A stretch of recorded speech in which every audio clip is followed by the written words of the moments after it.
누가복음 12장 42절로 44절까지 말씀입니다. 신약 성경 누가복음 12장 42절로 44절. 제가 가진 성경책은 116페이지입니다. 우리 다 찾으셨으면 한 목소리로 봉독하시겠습니다. 주께서 이르시되 지혜 있고 진실한 청지기가 되어 주인에게 그 집 종들을 맡아 때를 따라 양식을 나누어 줄 자가 누구냐? 주인이 이를 때에 그 종이 그렇게 하는 것을 보면 그 종은 복이 있으리로다. 내가 참으로 너희에게 이르노니 주인이 그 모든 소유를 그에게 맡기리라. 아멘. 자, 오늘 본문에 보면 어떤 종이 주님이 오실 때에 복이 있다고 칭찬을 받는 종이냐? 42절에 나와 있죠. 그 집 종들을 맡아 때를 따라 양식을 나누어 주는 자라고 했습니다. 우리가 이런 지혜 있고 진실한 청지기가 되기 위해서는 그럼 우리가 무엇을 먼저 알아야 되느냐 할 때는 신앙생활을 어떻게 하는지를 우리가 먼저 알아야 됩니다.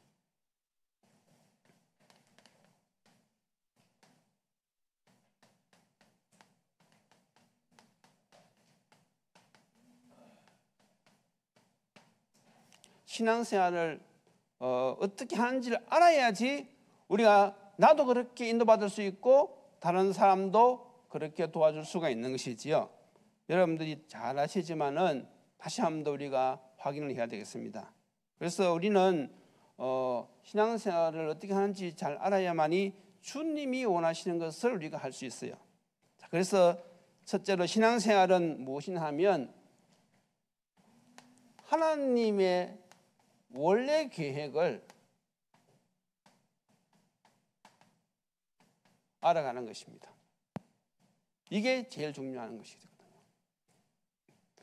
그러면 하나님의 원래 계획은 무엇입니까?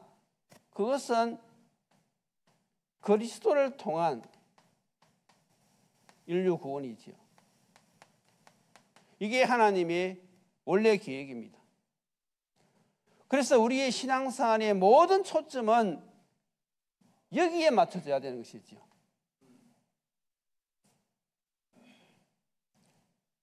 여기서 빗나가게 되어지면 그것은 신앙생활을 잘하는 것이 아닙니다. 그래서 우리가 아무리 바쁘고 아무리 우리가 많은 일을 한다 할지라도 항상 우리 신앙생활의 그 중심은 여기에 딱 맞춰져 있어야 되는 거죠. 그리스도를 통한 인류 구원. 그래서 우리가 메시지를 전할 때도 이 중심으로 해야 되고 여러분들이 메시지를 들을 때도 이 중심으로 메시지를 들으셔야 돼요. 그러면 우리가 하나님께 칭찬할 수밖에 없는 그런 신앙생활을 하는 자가 되는 것입니다. 자, 그리고 두 번째가 무엇인가 하면 우리가 무엇을 알아야 되는가 하면 하나님 자녀의 생활을 우리가 잘 알아야 됩니다.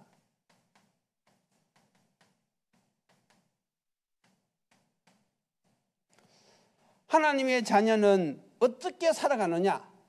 한마디로 말해서 언약을 따라가면 됩니다. 언약. 다시 말해서 말씀이지요. 하나님의 자녀는 어떻게 살아가는 것이 잘하는 것이냐 하면 언약을 따라가는 그 삶이 잘하는 것입니다. 그래서 우리가 매주마다 하나님께 예배드리면서 메시지를 듣는 것이고요. 또 우리가 지역에서 말씀 운동을 펴는 것이고요. 우리가 시간이 날 때마다 메시지를 우리가 듣는 것이죠. 왜냐하면 하나님의 자녀가 살아가는 방법이 이겁니다. 자, 그리고 세 번째는 신앙생활은 무엇이냐 하면 결국은 우리가 어떤 삶을 살아가는 것입니까? 전도자의 삶을 살아가는 것이죠.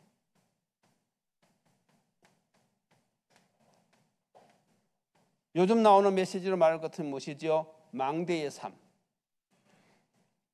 그래서 우리는 전도자의 삶을 살다가 천국 가는 것입니다. 그래서 하나님께 칭찬을 받는 그런 종들은 하나님께 쓰임을 받는 그런 사람들은요, 전부 다 이 흐름으로 신앙생활을 합니다. 이 흐름으로. 그러니까 여러분들이 이 시대에 하나님이 원하시는 사람이 되어지고 하나님께 쓰임을 받으려고 하면 이 중심으로 우리가 살아가면 틀림없는 것입니다. 그래서 우리가 이 시대에 칭찬받는 청지기가 되기 위해서는 우리가 무엇을 알아야 되는가 하면 그것이 바로 오늘 7번째 전도의 과정입니다.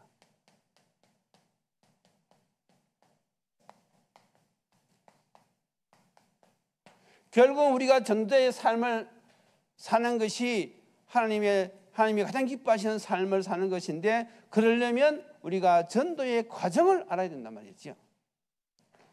이것이 본론입니다.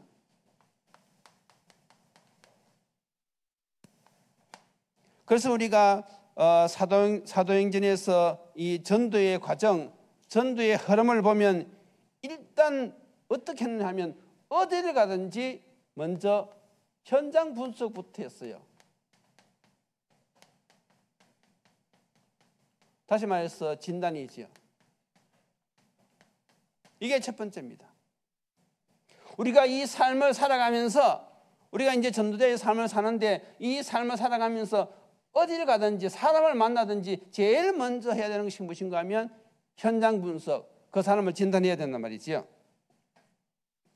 그래서 이 사람이 지금 무엇이 힘들고 무엇 때문에 어려움을 당하고 있는지, 무엇 때문에 힘들어하는지, 그런 것을 우리가 대화를 하면서 분석을 해야 돼요. 분석의 기준은 무엇입니까? 불신자 상태지요.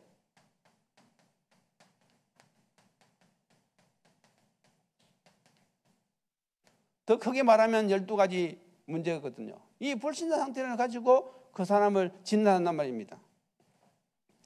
그래서 우리가 이 진단할 때 예수님의 현장 분석이 제일 근본이 되어져요. 그러면 예수님은 어떻게 현장을 분석하셨느냐? 예수님이 제자들을 훈련시킬 때 마태복음 9장 36절에서 38절에 나오지요.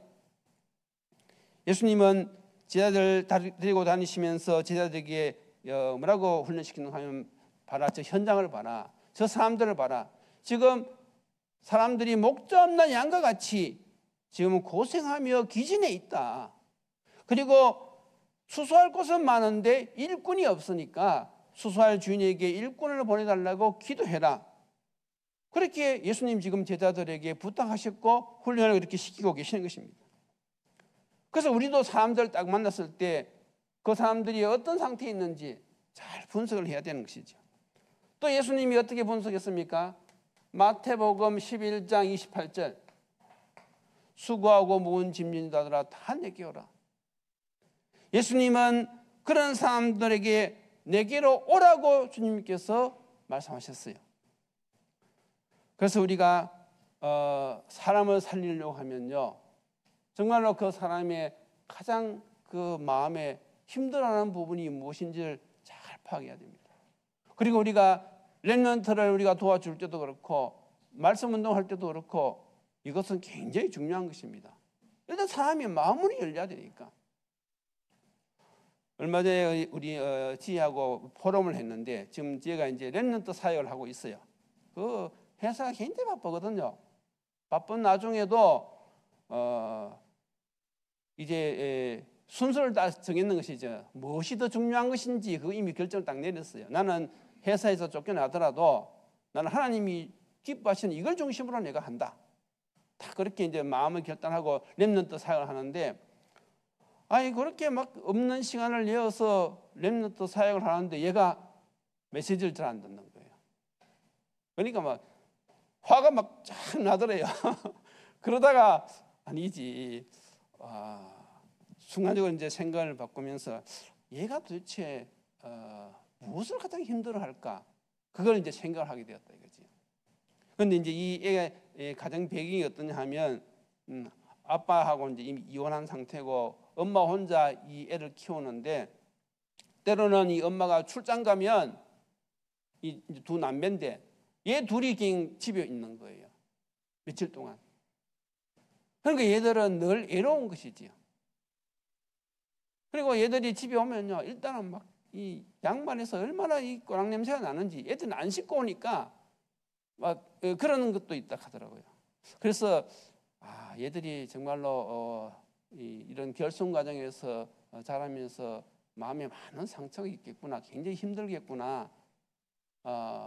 그래서 이제 자기가 지혜가 옛날에 북경에서 언니하고 같이 있을 때는 언니를 의지했는데 언니가 졸업하고 저리 광주로 취직을 갔잖아요. 그러니까 이제 혼자 남게 된 거예요. 그러니까 순간적으로 이제 내가 어떻게 해야 되지?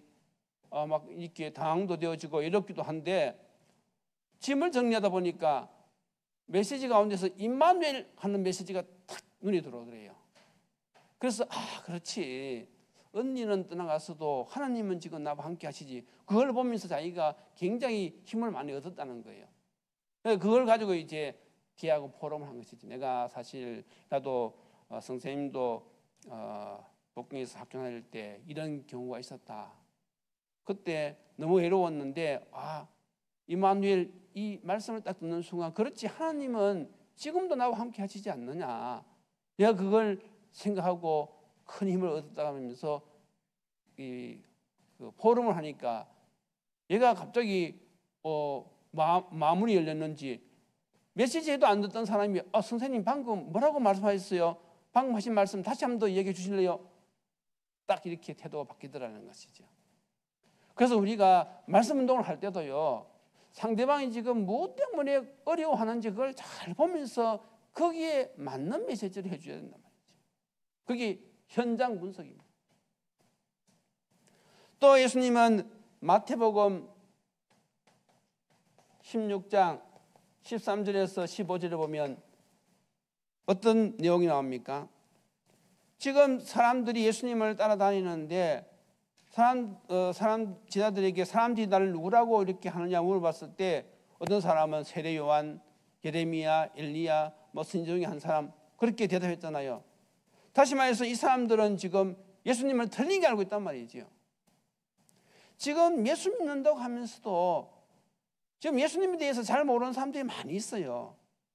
예수님 누구시냐 물어보면 선뜻 대답을 잘 못하는 말이죠. 알아도 편협적으로 알고. 그런데 우리는 예수님이 누구시냐 딱 물으면 우리는 그리스도라고 확실하게 대답하잖아요.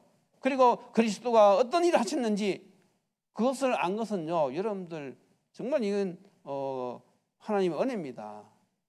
우리가 예수님이 그리스도라는 사실을 분명히 우리가 고백하고 믿고 우리가 그 중심으로 살아간다는 것은요, 하나님이 가장 기뻐하시는 이 원래의 계획을 우리가 깊이 알아들었다는 것이잖아요. 그런데 지금 많은 사람들이 이걸 잘 몰라가지고요,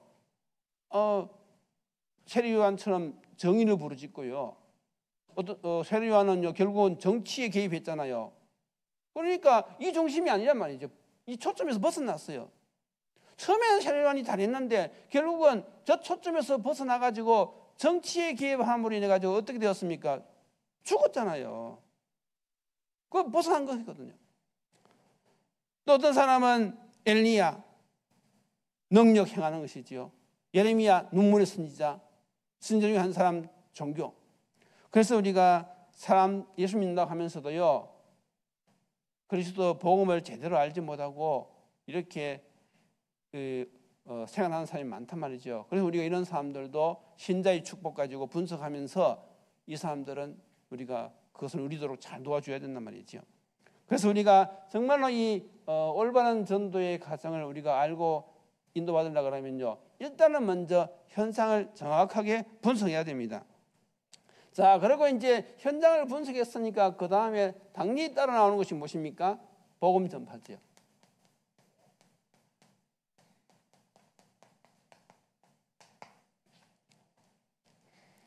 이제 복음을 가지고 그 사람에게 답이 되도록 우리가 전해야 된단 말이죠. 그래서 이것은 마가복음 16장 15절에 보면 예수님도 말씀하셨어요. 뭐라고 말씀하셨습니까? 너희는 온 천하에 다니며 만민에게 복음을 전파하라. 이게 보면 복음을 전파할 대상이 누구지요? 온 천하 만민입니다.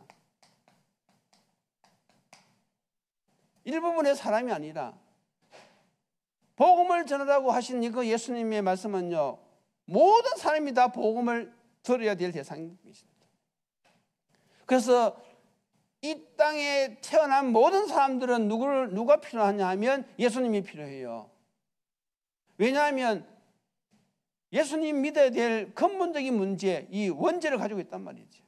그래서 예수는 믿어도 되고 안 믿어도 되는 것이 아닙니다. 그런데 왜 사람들이 예수 안 믿어요? 몰라서 그런 거, 몰라서. 예수는 누구든지 다 믿어야 되는데 사람들이 듣지를 못했고 또 들어도 안 믿으니까 사람들이 못 믿는 것이잖아요. 그러나 우리는 분명히 알아야 됩니다. 우리는 복음을 전할 대상이 누구라고요? 온 천하 만민. 그 내용은 무엇이지요? 복음이죠, 복음. 온 천하 만민에게 무엇을 전파하라 그랬습니까? 복음을 전파하라 그랬어요. 다시 말해서 우리가 이것은 핵심적인 내용이 우리가 영접 메시지 구원의 길이지요.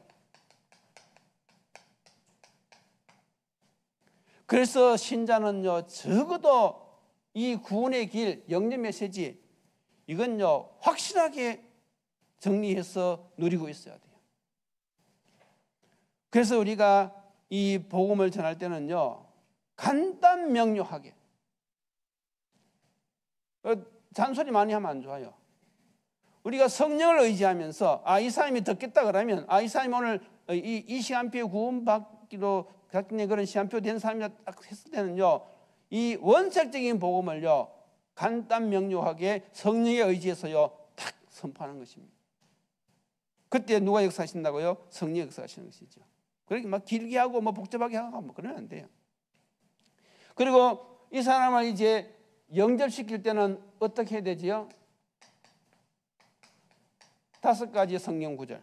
이건 공식처럼 여러분 알고 있어야 됩니다. 5가지 성령 구절 가지고요 딱 영접시키는 것입니다. 그 5가지가 무엇이죠? 요한복음 3장 16절, 요한복음 1장 12절, 그리고 계시록 3장 20절, 그리고 요한복음 10장 9절에서 10절, 그리고 요한복음 5장 24절. 이것은요, 여러분들이 성경 구절처럼 다 깨고 있어야 돼요. 이게 로마서입니다. 로마서 10장 9절 10절이죠. 그렇게 해서 이 사람에게 복음을 영접해야 될 영접까지 탁 시키는 것입니다. 자, 그러면 이제 이 사람이 영접할 수도 있고 안 할 수도 있지만 영접했다 그러면 그 다음 이제 해야 될 것이 무엇입니까? 거기서 끝나면 안 되죠. 영접을 했으면 이제 이 사람을 어떻게 합니까? 양육하는 것이죠.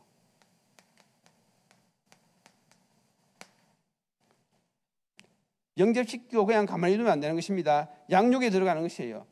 그래서 이 사람들 데리고 어떻게 되는가 하면 사도행전 2장 42절이 그 내용이죠. 여기에 보면 뭐라고 나옵니까? 성경을 믿겠다고 하는 사람이 딱 나오면요, 사도의 가르침을 받아 서로 교제하고 떡을 떼며 오로지 기도하기를 힘쓰니라. 다시 말해서 이 사람들을 사도의 가르침, 말씀으로 양육하는 것이죠. 이제 이 사람하고 1:1 양육을 하든지 다락방 하든지 사도의 가르침, 말씀으로 이 사람을 딱 양육에 들어가는 것이죠. 그리고 떡을 떼고 교제하고, 두 번째 무엇이죠? 믿음의 교제, 성도 간의 교제. 이게 굉장히 중요합니다. 며칠쯤 딱 하고 이제 며칠 끝났으니까 가라 이렇게 하면 안 되는 것이죠. 우리가 이 믿음의 교제를 통해 가지고 네가 깨달은 것, 그리고 또 내가 잘 모르는 부분, 이런 부분들을 서로 이렇게 무엇을 하는가 하면 포럼하는 시간이 있어요. 포럼. 서로 주고받아야 되는 것이지요.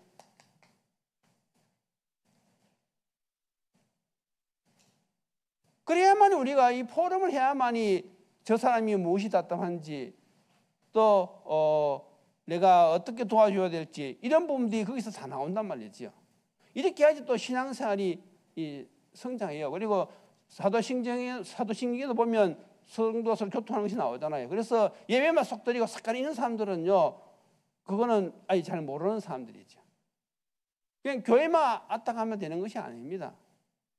그래서 정말로 이 하나님이 원하시는 신앙생활을 하려고 그러면요, 우리가 예배도 승리해야 되지만은 우리가 예배 이후에도 성도들 간의 교제, 각 기관에 들어가서 서로 포럼을 하면서 서로 깨달은 말씀을 서로 나누고 서로 기도 제목을 나누고 이런 성도 간의 교제가 필요하단 말이죠. 이렇게 양육을 시켜야 됩니다. 그러니까 사역자가 이런 마음을 딱 가지고 있어야만이 그렇게 인도를 해갈 수가 있어요. 그렇겠지요? 그래서 이제 제일 좋은 방법이 내가 사모들을 하면서 그걸 내가 성언하는 것이, 포럼하는 것이죠. 내가 지난주 강단 말씀을 이걸 붙잡고 이렇게 기도하면서 이렇게 전달했다. 그 포럼을 하다 보면 한두 번 듣다가 나중에는 이제 그 사람이 먼저 이제 깨닫는 걸 이야기하게 될 것이고 기도한 것도 나오게 될 것이고 점점 이렇게 발전해 간단 말이죠. 이런 게 있어야 된단 말이죠. 그리고 세 번째는 무엇입니까? 오로지 기도하기를 힘쓰니라. 실질적으로 이제는 말씀을 듣고 깨달았으면요, 이제는 기도를 체험하게 만들어줘야 되는 것이죠. 복음을 어느 정도 알아들었다 싶으면요, 기도를 가르쳐 줘야 됩니다. 그래서 기도해서 응답받도록, 이 영적 체험이거든요. 하나님은 살아 계시기 때문에 나의 삶의 모든 문제 가운데서 내가 그리스도의 이름으로 기도했을 때에 하나님이 내게 주시는 그런 어떤 은혜, 그런 것들을 체험하도록 이제 기도를 가르쳐 들어가는 것이죠. 그래서 여기에서 중요한 것이 이제 조장의 역할이죠. 조장. 이 조장의 역할이 굉장히 중요합니다. 그 조장들은 이제 다락방 끝나고 나서도 그 대원들의 기도 제목을 놓고 계속 기도하면서 섬겨주고 또 그 사람들하고 주중에 이렇게 찾아가서 섬기기도 하고, 잘 안 되면 개인적으로 못할 일이 있으면 찾아가가지고 서로 이렇게 할 수도 있잖아요. 그래서 우리가 이런 시스템을 서서히 이제 세워가자는 것이잖아요. 그래서 이것을 우리가 이제 양육이라고 합니다. 자, 그러면 이 사람이 점점 이제 성장해 가면서 마지막 단계가 무엇인가 하면 제자를 삼기, 제자. 예수님은 마태복음 28장 18절 20절 모든 족속으로 가서 제자를 삼으라고 말씀하셨잖아요. 그래서 크게 말하면 제자인데 사명자, 사역자 우리가 이렇게 구분할 수도 있지요. 그래서 이 사람들을 이제는 알아듣고 하나님의 뜻을 알아듣고 이제는 하나님 일을 할 수 있도록 세워내는 것입니다. 하나님의 일을 할 수 있도록 이렇게 우리가 세워야 되는 것이지요. 그 제자 삼는 5단계가 있어요. 여러분들 잘 아시잖아요. 첫 번째는 무엇입니까? 요한화, 그리고 현장화, 제자화, 교회화, 양육화. 이것은 다음 시간에 자세히 합니다. 이렇게 제자 삼는 5가지 단계가 있어요. 자, 그래서 이제 전도의 과정은 이렇게 흘러가는 것이지요. 그런데 이 흐름을 모르면요, 그냥 영접만 시키고 그걸로 끝나는 거예요. 그러면 스스로 이렇게 교회 찾아올 수 있느냐? 찾아올 수 없지요. 그래서 이 사람이 영접되었으면요, 반드시 이 사람하고 말씀 운동을 할 시간과 장소를 정해야 되고요. 대부분 사람들이 긴가민가 합니다. 한단 말도 안 하고 안 한단 말도 안 하고 대부분 그런 상태예요. 그러면 이제 어떻게 해야 되나? 우리는 또 전략이 있잖아요. 그러면 내가 시간 날 때마다 한 번씩 들리겠다 하고 그리고 끝나는 것입니다. 그러면서 우리는 어떻게 하지요? 시간을 딱 정하는 거죠. 저 사람은 딱 보니까 목요일 날 점심시간이 있구나. 그러면 내가 이제 목요일 날 점심시간을 딱 정하는 거예요. 그래서 목요일 날 점심시간이 딱 되어지면 이제 찾아가는 것이죠. 일부러 왔다고 하는 것이 아니라 누구누구 엄마 내가 오늘 여기 지나가는 길에 생각이 나서 한번 들렸다 그러면서 그때는 성기차가 아무도 안 가지고 그냥 갑니다.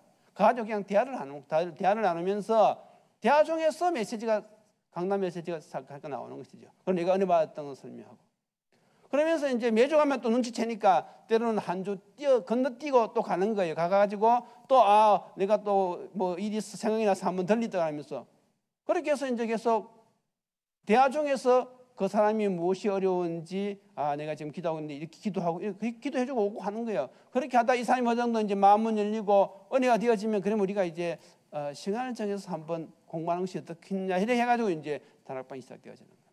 아니면 그 사람을 다른 지역으로 다른 다락방으로 데리고 가든지. 그러니까 사역자는 이런 전략을 딱 가지고 한단 말이죠. 그래서 이 사람을 어떻게 합니까? 교회까지 인도하고 그리고 나서 세례도 받도록 도와주고 그리고 교회 훈련 시스템에 들어갈 수 있도록 그렇게 하는데 주의할 것은 무엇입니까? 그 사람의 시간표를 보면서 해야 돼. 시간표. 너무 막 무리하게 하면 안 됩니다. 그 사람들이 이 복음을 알아듣는 시간표, 이해하는 시간표 이런 걸 보고가면서 그렇게 차근차근 인도하는 것이죠. 자, 그래서 이제 결론이 무엇입니까? 그래서 성경적 전도의 기본 개념을 잘 이해해야 돼요. 기본 개념, 성경적인 전도의 기본 개념을 여러분들이 잘 이해하셔야 됩니다. 성경적인 전도의 기본 개념은 무엇인가 하면 성경적인 전도는요, 사람을 찾고 세우고 파송하는 것입니다. 항상 이걸 기억해야 돼요. 사람을 찾고 세우고 파송하는 것, 이게 성경적인 근본 개념입니다. 자, 그러면 이제 어디서 찾느냐 그죠? 어디서? 이것이 바로 이제 교회에서 찾고요, 다락방 현장에서 찾는 거예요. 여기서 우리가 찾아야 됩니다. 그러면 어떻게 찾느냐?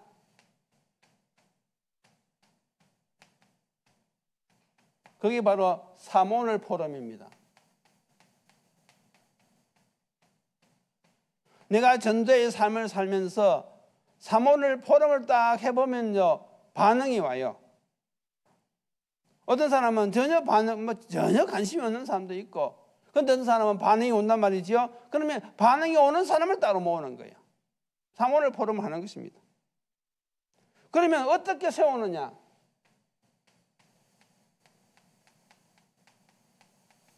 메시지로 세우는 것이죠. 그러니까 사역자는요, 양육할 수 있는 메시지 이런 것이 딱 정리가 되어 있어야 돼요. 훈련시킬 수 있는 메시지 이런 것이 딱 정리되어 있어야 됩니다. 더 나아가서 치유할 수 있는 메시지까지 딱 정리되어 있어야 돼요. 왜냐하면 대부분 사람들이 치유받아야 될 상태거든요. 그러니까 마음에 상처가 있다든지 아직 이 영적인 가치관이 안 세워져 있는 사람들은요, 아무리 좋은 메시지를 하더라도요, 이게 메시지 잘 안 들어갑니다. 마음의 상처가 있기 때문에.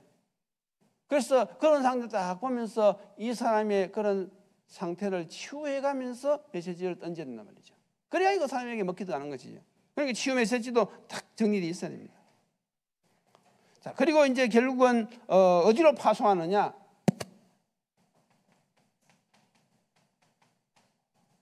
우리가 잘 알지요. 황금어장, 그리고 사각지대, 재앙지대, 이렇게 우리가 파송하는 것이죠. 그런데 여기서 주의할 것이 있습니다. 여기서 우리가 그 사람을 훈련시켜서 파송할 때는요, 반드시 그 사람의 달란트를 봐야 돼요. 달란트. 저분이 어떤 달란트를 가지고 있는지 그걸 보고 파송해야 됩니다. 또 한 가지가 무엇입니까? 그 사람의 마음의 소원이 어디 있는지 이걸 봐야 돼요. 그 사람이 정말로 이 청소년의 마음이 있는지 아니면 치유의 마음이 있는지 그 사람의 마음의 소원 그걸 보고 우리가 파송해야 됩니다. 또 한 가지는 하나님께서 그 사람에게 열어주는 문, 다시 말해서 그 사람에게 열리는 열매를 보면서 그쪽으로 파송을 하는 거예요. 그렇게 되어지면요, 자기가 마음이 있고 하나님이 계획이 있단 말이죠. 그러니까 이게 점점 어떻게 되었습니까? 확산이 되어 가는 거죠. 확산. 다락방은요, 확산입니다. 그러니까 복음 받을 자들이 지금 기다리고 있단 말이죠. 그러니까 너무 우리 앞에만 보면 안 돼요. 빨리 가서 복음을 던져봐야 돼요. 이게 동시에 되어져야 된단 말이에요. 동시에. 그래서 내가 먼저 신앙생활 제대로 인도받으면서 늘 현장을 분석하고 복음이 필요한 사람 복음을 전하고 양육 받을 사람 양육하고 제자로 세울 사람 제자로 세워가지고 또 이 사람을 파송할 때는 파송하고 이 전체를 딱 보면서 우리가 신앙생활을 할 때에 그렇게 사람들 인도할 때에 주님이 너는 복 있는 청직이다 이렇게 칭찬하는 거예요. 그 여러분들이 오늘 이 전도의 과정 다 잘 아시는 것이지만은 다시 한번 여러분들이 마음에 딱 새기고 그 인도를 받으셔야 됩니다. 그래서 이 마지막 때에 정말로 주님 보실 때에 복 있다고 칭찬받는 그런 종들이 되시기를 예수님 이름으로 축원드립니다. 기도드리시겠습니다. 하나님 감사합니다. 이 마지막 때에 많은 사람들이 영적으로 방황하고 또 어려움 속에서 살고 있습니다. 정말로 저들에게 필요한 것은 생명 살리는 복음이온데 이 복음을 가지고 갈 사람이 힘이 부족하다고 주님 말씀하셨습니다. 하나님 저희들이 먼저 주님이 쓰실 수밖에 없는 주님 앞에 칭찬받을 수밖에 없는 일꾼으로 되어지게 하여 주옵시고 또 우리가 이 전도의 과정을 통하여서 세밀한 성령 인도를 받아서 하나님 원하시는 이 일을 잘 감당할 수 있도록 주님 축복하여 주시옵소서. 예수님 이름으로 기도드리옵나이다. 아멘.